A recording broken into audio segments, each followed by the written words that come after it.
أعوذ بالله من الشيطان الرجيم بسم الله الرحمن الرحيم رب اشرح لي صدري ويسر لي أمري واحلل عقدة من لساني يفقهوا قولي السلام عليكم ورحمة الله تعالى وبركاته mbokk yi ñu fas yéene àndate yéen rek ci beneen tutoriel cette fois ci nag ñu bëgg dugg ci beneen domaine bu xaw a bees buñ laalagul mooy lu jëm ci domaine ay convertisseur audio vidéo photo ak yu mel noonu convertisseur vidéo par exemple am benn vidéo taay bu xaw a rëy nga ma utiliser programme pour wàññi taay bi wala mu nekk extension boo xam te ne bii mënoo ko lire nga changer ko yóbbu ko beneen extension wala nga am audio taay bi rëy nga wàññi ko wala nga changer extension bi photo yu mel noonu léegi nag daa am buñ ci boo xam te ne yàgg nañ koo jëfandikoo te ñu jàpp ni moom mooy meilleur ci domaine boobu muy programme bu tudd format factory donc dañuy ñëw rek xool chercher ko télécharger ko installer ko format factory voilà ñu ñëw ci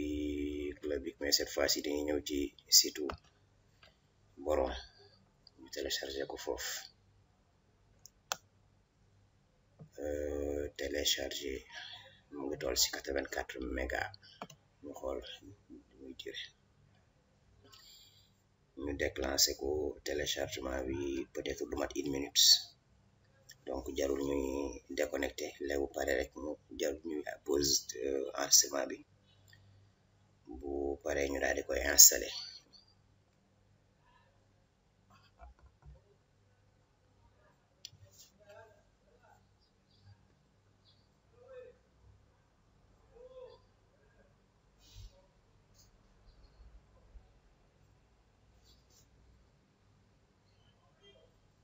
voilà normalement day finaliser nii rek voilà léegi mën naa def fii pour afficher ko ci biir dossier bi mën naa def fii pour ubbi direct pour installer ko léegi damay bës fii direct rek pour ñëw installer ko directement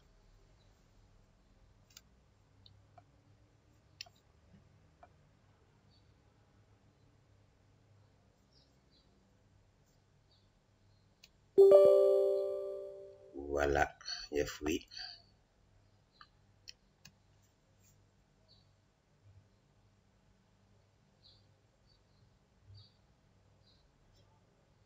ñu xaar programme bi ubbeeku ñu suivre état bi installation moom daanaka nekkul lu ni mokkal ay étape la yoo xam te bi rek programme bi moom moo la koy wan defal fii defal fii defal fii li ci am solo rek mooy nga mën a lire te xam liñ bind accepter par exemple li ma la wax nga mën a lire xam liñ bind par exemple instant bi day proposé installer benn programme boo xam tamit jote wala dara programme bi may defar mooy lii nii léegi man soxlawu ma ko damay refuser du lu ñëw rek ma def accepter su may installer dara parce que lii bari na programme yi koy da lay proposé wala nga installer yeneen programme donc bii soxla ma ko dama koy refuser voilà léegi programme bi mu ngi war a installer wu fan la koy installer ci C bi programme file format factory dossier bi ni lay tudd espace bi mu soxla exactement bi nga xam ne moom lay occuper moom moo nekk 172 méga virgule 1 espace bi disponible sama disque dur C bi mooy 169 donc du ma am problème espace pour loolu installer direct léegi ñu xaar ko mu installer xëy na procédure bi mën naa gën a durer jël temps donc dañuy posandi enregistrement bi après ñu reprendre ko bu demee bay waaji jeex wala bu jeexee rek incha allah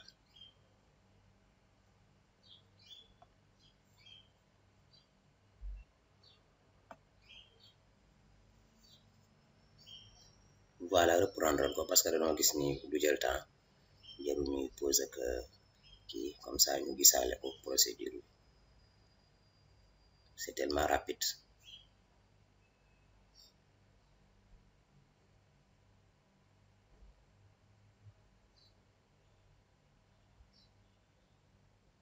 voilà léegi mën naa ubbi fii mu ubbi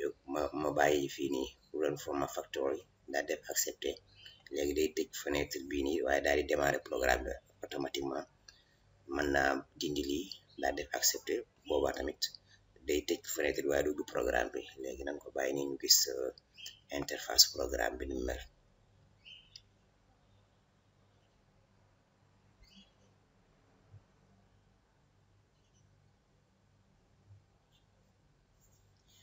léegi xam naa actuellement mën nañoo xool interface bi rek, mais ci beneen tutoriel incha allah si la ñuy xoole exactement programme bi nan lañ koy jëfandikoo incha allah.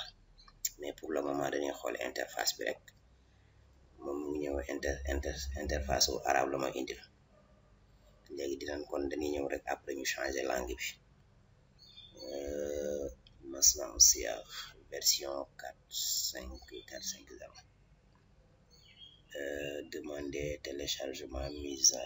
mise à jour. pour ma télécharger mise à jour bi, qu'est-ce que je vais faire? ok nan ko télécharger. léegi lii tax ma dindi ko mooy saabu yi su ma ko dindiwul saabu taalee day demander day dem di jéem a recherche ndax mise à jour am na, te ku sa connexion demewul noonu boo ko defee day yàq connexion. donc ma dindi ko ñu télécharger dernière version bi. moom mu ngi toll ci 85 méga. dans quelques secondes, normalement moins d'une minute.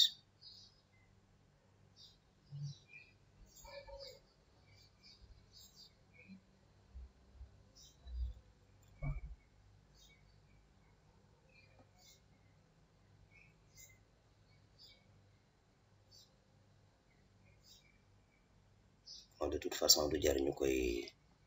pause, nañ ko bàyyi noonu rek mu dem.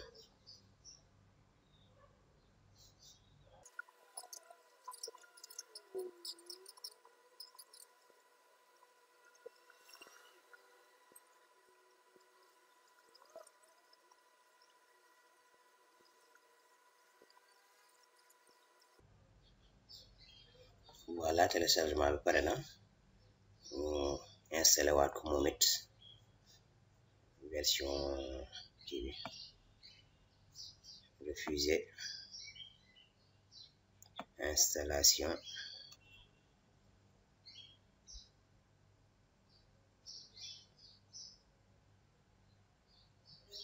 voilà ñu may ko tuuti temps mu pare.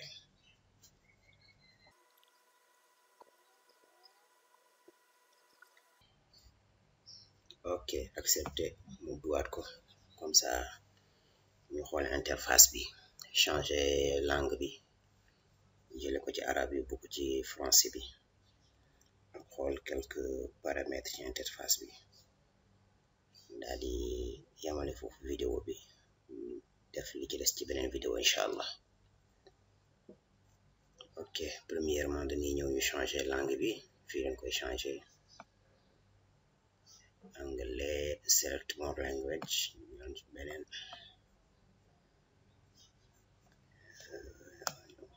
français bi anam langue bu ñàkk njariñ, dëkk bu ñàkk njariñ. voilà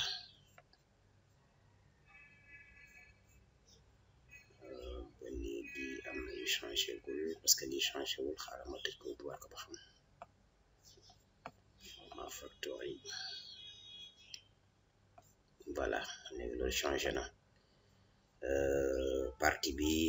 déjà leen fi gis moom mooy vidéo yi ak extension yi nga xam ni mën na ko jëfandikool audio image document. donc dafa mel ni aussi léegi day mën na convertir ay document.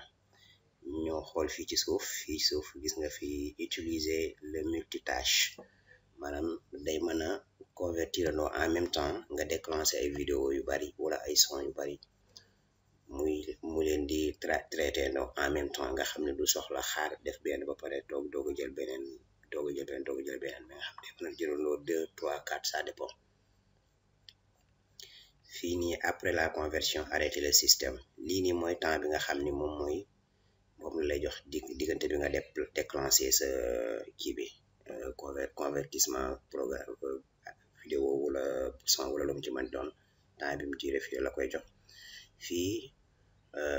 fii boo ko coché li muy def mooy bu paree déclencher li nga déclenché woon yëpp bu paree day fay ordinateur bi. fii notification la lay jox comme bu convertissement bi yeggee moom defal la benn son noonu. donc lii dina am njariñ ci benn côté boo déclenché lu bari ba pare war a dem noppalu wala dem tëdd nelaw wala génn te bañ ordinateur bi kon niti tàkk rek te li nga déclenché bari te mënoo ko xaar tamit nga activer ko boo ko coché moom bu pare automatiquement da lay fayal ordinateur bi donc voilà nu ñuy dugale vidéo ay paramètres yi muy laaj ak réglage yi pour kii incha allah dinañ ko def ci beneen vidéo incha allah donc loolu lañ indi woon ci tutoriel bi di remercier rek ñëpp ñi nga xam ni abonné wu nañu di soutenir chaîne bi encouragement yi yëpp ñu leen di remercier wa axiru daawaana an alhamdulillahi rabbil alamin